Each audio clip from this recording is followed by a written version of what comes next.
Hi കൂട്ടുകാരെ, എന്തൊക്കെയുണ്ട് വിശേഷങ്ങളൊക്കെ? എല്ലാവർക്കും സുഖമാണെന്ന് കരുതുന്നു. Our own Kottayam real estate YouTube ചാനലിൻ്റെ 474ാമത് വീഡിയോയിലേക്ക് എൻ്റെ എല്ലാ കൂട്ടുകാർക്കും സ്വാഗതം. ഞാൻ ബ്ലെസൻ എബ്രഹാം. ഇന്ന് നമ്മൾ കാണുവാൻ പോകുന്നത് കോട്ടയം ജില്ലയിലുള്ള കറുവച്ചാലിനടുത്തൊരു പ്രോപ്പർട്ടിയാണ്. കഴിഞ്ഞ ദിവസം നമ്മൾ കണ്ടത് കറുവച്ചാലൊരു പ്രോപ്പർട്ടിയാണ്. ഇന്ന് നമ്മൾ കാണാൻ പോകുന്നത് കറുവച്ചാലിനടുത്തൊരു പ്രോപ്പർട്ടിയാണ്. അപ്പോൾ എന്നും പറയുന്ന പോലെ, എപ്പോഴും പറയുന്ന പോലെ, our own Kottayam real estate YouTube channel subscribe ചെയ്യാത്ത കൂട്ടുകാരാരെങ്കിലും ഉണ്ടെങ്കിൽ ചാനൽ സബ്സ്ക്രൈബ് ചെയ്യാൻ മറക്കല്ല്. അതോടൊപ്പം തന്നെ പ്രോപ്പർട്ടി വിൽക്കുവാനോ വാങ്ങുവാനോ ഉള്ളവർ ഇതിൽ കൊടുത്തിരിക്കുന്ന നമ്പറിൽ നമ്മളുമായി ബന്ധപ്പെടാവുന്നതാണ്. നമ്മളിതാ നമ്മുടെ പ്രോപ്പർട്ടിയുടെ തൊട്ട് മുന്നിലായിട്ട് എത്തിയിരിക്കുകയാണ്.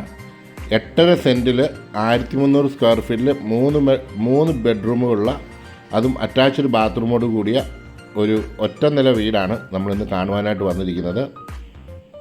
ഇത് പുതിയ വീടാണ്, പക്ഷേ താമസമില്ലാതെ, ഇതിൻ്റെ ഉടമസ്ഥർ വിദേശത്തായതുകൊണ്ട് താമസമില്ലാതെ കിടക്കുന്നതുകൊണ്ട് കുറച്ച് പുല്ലും ചുക്കുലിയൊക്കെ പിടിച്ച് കിടക്കുകയാണ്. അതിൻ്റേതായിട്ടുള്ള ഒരു ബുദ്ധിമുട്ട് മാത്രമേ ഉള്ളൂ.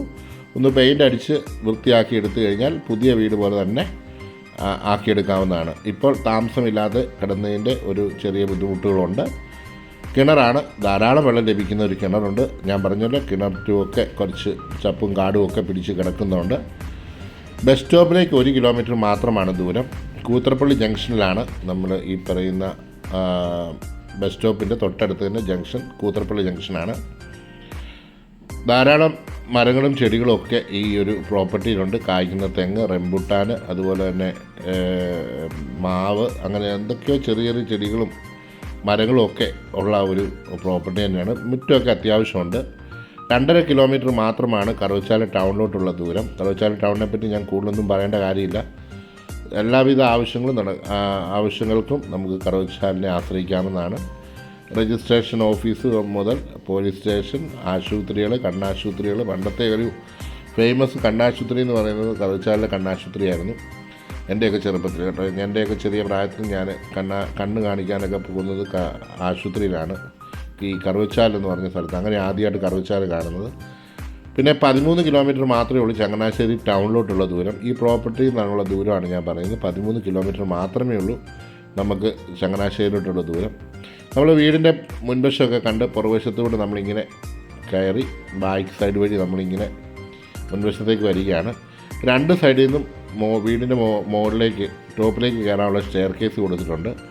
ഇതാണ് അടുക്കള വശം. ഞാനിവിടെ തുറന്നിട്ടിപ്പോൾ ഇല്ല. ഇതാണ് അടുക്കളയുടെ അവിടെ ക്ലോസ് ചെയ്തിട്ട് കഴിഞ്ഞാൽ നമുക്ക് വേണമെങ്കിൽ ഒരു വർക്ക് ഏരിയ ആയിട്ട് ഉപയോഗിക്കാൻ പറ്റും.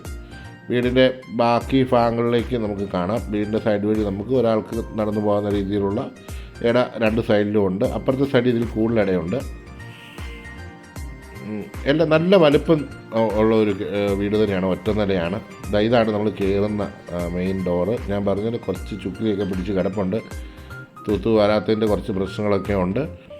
എങ്കിലും നിങ്ങൾ കാണാൻ വരുമ്പോഴത്തേനും എല്ലാം നല്ല നീറ്റ് ആൻഡ് ക്ലീൻ ആക്കി ഇട്ടിരിക്കും. നിങ്ങൾ അതുകൊണ്ട് വറീഡാവണ്ട. ഞാനത് അതിൻ്റെ ക്രമീകരണങ്ങൾ പറഞ്ഞിട്ടുണ്ട് അതിൻ്റെ ഉടമസ്ഥരോട്. അവരിവിടെ ഇല്ലാത്തതുകൊണ്ട് എങ്ങനെയാണ് ഇത് അവസ്ഥയെന്ന് അവർക്കും അറിയത്തില്ലാത്തതുകൊണ്ട് ഞാൻ അവരോട് പ്രത്യേകം പറഞ്ഞു. അപ്പം വീടിൻ്റെ ലിവിങ് ഏരിയയാണ് ഇപ്പോൾ നമ്മൾ കണ്ടുകൊണ്ടിരിക്കുന്നത്. ചില ലൈറ്റുകളൊന്നും കത്തുന്നില്ല കേട്ടോ, അതുകൊണ്ടാണ് ലൈറ്റ്. എങ്കിലും ധാരാളം വെളിച്ചം നമുക്ക് വീടിൻ്റെ ഉള്ളിലേക്ക് കടന്നു വരുന്നുണ്ട്. വീടിൻ്റെ ഇപ്പം നമ്മൾ വന്നിരിക്കുന്ന ഡൈനിങ് ഏരിയയിലാണ്. ഡൈനിങ് ഏരിയയിലും വേണ്ട വിധത്തിലുള്ള വെളിച്ചം നമുക്ക് ലൈറ്റ് ചെറുതായിട്ടൊന്ന് ഇട്ട് നോക്കുമ്പം കിട്ടുന്നുണ്ട്. ഇവിടെ നമുക്കൊരു വാഷ് ബേസിനും കൊടുത്തിട്ടുണ്ട്. അവിടെ ഒരു നല്ല ഷോ കേസ് കൊടുത്തിട്ടുണ്ട്. ഒരു 3 വാലയുടെ ജനാലയും അവിടെ ഉള്ളതുകൊണ്ട് വെളിച്ചം നമുക്ക് ഡൈനിങ് ഏരിയ ധാരാളം ലഭിക്കുന്നുണ്ട്. പിന്നെ ഡൈനിങ് ഏരിയയിൽ നിന്നാണ് നമുക്കൊരു 2 ബെഡ്റൂമിലേക്കുള്ള ആക്സസ്. ഇവിടെയൊക്കെ നല്ല ഷോ കേസുകളൊക്കെ കൊടുത്ത് വളരെ മനോഹരമാക്കിയിട്ടുണ്ട്. ലിവിങ് ഏരിയ എന്നാണ് ഫസ്റ്റ് മെയിനായിട്ടുള്ള ബെഡ്റൂമിലേക്കുള്ള ആക്സസ്. നമുക്കൊന്ന് കിച്ചണൊക്കെ ഒന്ന് കണ്ടിട്ട് വരാം. കിച്ചൻ്റെ കബോർഡുകളെല്ലാം നന്നായി തന്നെ നല്ല രീതിയിൽ തന്നെ ചെയ്തിട്ടുണ്ട്. അവിടെ ലൈറ്റും കാര്യങ്ങളും എല്ലാം ഇട്ടിട്ടുണ്ട്. താഴത്തെ ലെവലിലും ഫ്ലോറൊക്കെ നല്ല വുഡൻ ഫിനിഷോട് കൂടിയ നല്ല വ്യത്യസ്തമായ ടൈലാണ് ഉപയോഗിച്ചിരിക്കുന്നത്. വീടിന് പറയത്തക്ക പഴക്കങ്ങളൊന്നുമില്ല. ഇതാണ് നമ്മുടെ സെക്കൻഡ് കിച്ചൺ.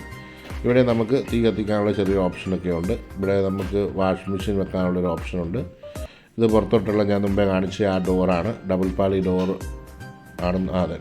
ഡോറാണ്.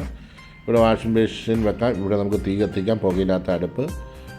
അതിൻ്റെ താഴെ തൊട്ട് താഴെ ഇതിനോട് ചേർന്ന് തന്നെ ഒരു സ്റ്റോറേജ് റൂമുമുണ്ട്, സ്റ്റോർ റൂമുമുണ്ട്. നമുക്ക് അവിടെ ഡോറൊക്കെ കൊടുക്കുകയാണെങ്കിൽ അവിടെ നമുക്ക് നല്ല രീതിയിൽ എല്ലാ കാര്യങ്ങളും ക്രമീകരിക്കാൻ പറ്റും. നമുക്കിനി കിച്ചൻ്റെ ആ ഭാഗം കഴിഞ്ഞ് പതുക്കെ നമുക്ക് ബാക്കി ബെഡ്റൂമുകളും കൂടെ ഒന്ന് കാണാം. ഓക്കെ, നമ്മുടെ ഫസ്റ്റ് ബെഡ്റൂം എന്ന് പറയുന്നത് നമ്മുടെ ഡൈനിങ്ങിനോട് ചേർന്ന് തന്നെ ആദ്യത്തെ ബെഡ്റൂം. ഇത് പണിതിട്ട് എനിക്ക് തോന്നുന്നു ഇവിടെ താമസിച്ചിട്ട് പോലും ഇല്ലെന്നാണ് തോന്നുന്നത്, അവർ വിദേശത്തായതുകൊണ്ട്. പിന്നെ ഇതാണ് നമ്മുടെ മെയിൻ ബെഡ്റൂം. അതിനകത്തും കബോർഡുകളൊക്കെ കൊടുത്തിട്ടുണ്ട്, ഇൻബിൽഡാണ്, ഭിത്തിക്കുള്ളിലുള്ള കബോർഡാണ്. ഇത് അറ്റാച്ച്ഡ് ബാത്റൂമാണ്. ബാത്റൂമൊക്കെ നമുക്ക് ആ ഒരു നല്ല രീതിയിൽ തന്നെ ബാത്റൂമും കാര്യങ്ങളും എല്ലാം തന്നെ കിടപ്പുണ്ട്. വാഷ് ബേസിനും അതുപോലെ തന്നെ ചൂടുവെള്ളം ഒത്തിനൊക്കെ ഉള്ള എല്ലാ സാധ്യതകളും ഉണ്ട്. മിററും കാര്യങ്ങളും എല്ലാം കൊടുത്തിട്ടുണ്ട്. യൂറോപ്യൻ ക്ലോസറ്റാണ്. നമുക്ക് രണ്ടാമത്തെ ബെഡ്റൂമിലേക്ക് പോകാം. ഇവിടെയാണ് ഡൈനിങ്ങിനോട് ചേർന്നുള്ള വാഷ് ബേസിനും കൊടുത്തിരിക്കുന്നത്. അവിടെ ഇലക്ട്രിക്കലിൻ്റെ സ്വിച്ചസും കാര്യങ്ങളും എല്ലാം കൊടുത്തിട്ടുണ്ട്. ഇതാണ് രണ്ടാമത്തെ ബെഡ്റൂം. അത്യാവശ്യം നല്ല വലിപ്പമുള്ള ബെഡ്റൂമുകളാണ്. എല്ലാം ഭിത്തിക്കുള്ളിൽ തന്നെ ചേർത്ത് വെച്ചിരിക്കുന്ന കബോർഡുകളാണ്. അതുകൊണ്ട് സ്ഥലത്തിന് അധികം നമുക്ക് സ്പേസ് പോകുന്നില്ല. എല്ലാം നല്ല ഗുണമേന്മയുള്ള മെറ്റീരിയൽ ഉപയോഗിച്ചാണ് അതിൻ്റെ കതകളും ജനലുകളും എല്ലാം വെച്ചിരിക്കുന്നത്. ബാത്റൂമിൻ്റെ ഇത് നമ്മുടെ രണ്ടാമത്തെ ബെഡ്റൂമിൻ്റെ ബാത്റൂമാണ്. ഇവിടെ വാഷ് ബേസിനും മിററും അതുപോലെ തന്നെ നല്ല ടൈലുകളൊക്കെ നല്ല വോളറ്റ് ചെയ്തിട്ടുണ്ട്. എല്ലാ ഡോറുകളും ഇതിൻ്റെ റൂമിനോട്ട് കയറുന്ന വാതിലും ജനങ്ങളും എല്ലാം വുഡൻ ഡോറുകളാണ്. ബാത്റൂമിൻ്റെ മാത്രമേ ഉള്ളൂ ഫൈബറിൻ്റെ കണ്ടുള്ളൂ, ബാക്കിയെല്ലാം തന്നെ വുഡൻ ഡോറുകളാണ്. കയറി വരുന്ന ഡോറ് തേക്കിൻ്റെ ഡോറാണ്. മൂന്നാമത്തെ ബെഡ്റൂമാണ് ഇത്. നമ്മുടെ ലിവിങ് ഏരിയയിൽ നേരെ കയറുന്ന ബെഡ്റൂമാണ്. ഇത് നല്ല വലിപ്പമുള്ളൊരു ബെഡ്റൂം തന്നെ. ഇവിടെയും കബോർഡുകളും കാര്യങ്ങളും എല്ലാം തന്നെയുണ്ട്. നല്ലതായി തന്നെ ഇവിടെയും ചെയ്തിട്ടുണ്ട് എല്ലാ കാര്യങ്ങളും. നമുക്കൊന്ന് വൃത്തിയാക്കി എടുത്ത് നല്ല രീതിയിൽ ഉപയോഗിക്കാവുന്ന ഒരു വീട് തന്നെയാണ്. പുതുമയോടുകൂടി തന്നെ നിലനിൽക്കുന്നതുകൊണ്ട് നമുക്ക് ആ ഒരു പഴമ നമുക്ക് തോന്നിക്കത്തില്ല. ഇവിടെ നല്ല രീതിയിൽ തന്നെ ഇവിടെ വാഷ് ബേസിനും അതുപോലെ തന്നെ എല്ലാ സൗകര്യങ്ങളും ഇവിടെയും കൊടുത്തിട്ടുണ്ട്. അപ്പോൾ നിങ്ങൾക്ക് ഈ ഒരു വീട് ഇഷ്ടമായെങ്കിൽ, ഇത് മേടിക്കാൻ താല്പര്യമുണ്ടെങ്കിൽ ഇതിൽ കൊടുത്തിരിക്കുന്ന നമ്പറിൽ നമ്മളുമായി ബന്ധപ്പെടാവുന്നതാണ്. ഇതിൻ്റെ വിലയും വിവരങ്ങളും എല്ലാം ഇതിൻ്റെ ക്യാപ്ഷനിലും തമ്പനയിലും കൊടുത്തിട്ടുണ്ട്. ഞാൻ എപ്പോഴും പറയും, ഇതിൻ്റെ വില നമ്മൾ വീഡിയോയ്ക്കകത്ത് പറയത്തില്ല, ഇതിനകത്ത് ക്യാപ്ഷനിലാണ് കൊടുക്കുന്നത്, തമ്പനയിലും കൊടുക്കും. കാരണം അതിൻ്റെ കാര്യങ്ങളൊക്കെ ഞാൻ നേരത്തെ വീഡിയോ പറഞ്ഞേക്കുന്നതുകൊണ്ട് ഇനി വിവരിക്കാൻ ആഗ്രഹിക്കുന്നില്ല.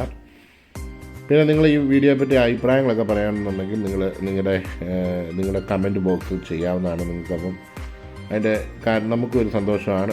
ഓക്കെ, നെഗറ്റീവ് ആണെങ്കിലും പോസിറ്റീവ് ആണെങ്കിലും നിങ്ങൾക്ക് എന്ത് വേണമെങ്കിലും പറയാം, കുഴപ്പമില്ല. ഓക്കെ, തെറി മാത്രം വിളിക്കില്ലെന്നേ ഉള്ളൂ ആരും. അപ്പം നമ്മളിനിയും കലോത്സവത്തിനെ പറ്റിയൊക്കെ ഞാൻ നേരത്തെ പറഞ്ഞേക്കുന്നുണ്ട്, ഇനി കൂടുതലായിട്ടൊന്നും പറഞ്ഞ് ഞാൻ വലിച്ചു നീട്ടുന്നില്ല. അപ്പോൾ ഇനിയും എപ്പോഴും പറയാറുണ്ട്, എന്നും പറയാറുണ്ട്, our own Kottayam real estate YouTube channel subscribe ചെയ്യാതെ കാണുന്ന ആരെങ്കിലും ഉണ്ടെങ്കിൽ, തീർച്ചയായിട്ടും ഒത്തിരി പേര് കാണുന്നുണ്ട്, ഒരു 50-70% ആൾക്കാരും സബ്സ്ക്രൈബ് ചെയ്യാതെയാണ് കാണുന്നത്. ഒരാൾക്കൊരു നന്മ ഉണ്ടാകട്ടെ എന്ന ആഗ്രഹത്തോടെ വേണം നമ്മൾ കാര്യങ്ങൾ മുമ്പോട്ട് നീക്കുക. നമുക്കും അപ്പോൾ അനുഗ്രഹങ്ങളുണ്ടാവും. അപ്പോൾ ഒരു ചെറിയ നന്മ എനിക്ക് വേണ്ടി ചെയ്യുക, നിങ്ങൾ സബ്സ്ക്രൈബ് ചെയ്യുക. സബ്സ്ക്രൈബ് ചെയ്യാതെ കാണരുത്. ഓക്കെ, അപ്പോൾ നിങ്ങൾക്ക് വീഡിയോകൾ വിൽക്കുവാനൊക്കെ ഉണ്ടെങ്കിൽ ഇതിൽ അറിയിച്ചിരിക്കുന്ന നമ്പറിൽ ബന്ധപ്പെടാം. ഇനി അടുത്തൊരു വീഡിയോയുമായി കാണുമ്പോൾ എല്ലാവർക്കും നല്ലൊരു ദിവസം ആശംസിക്കുന്നു. Thank you for watching.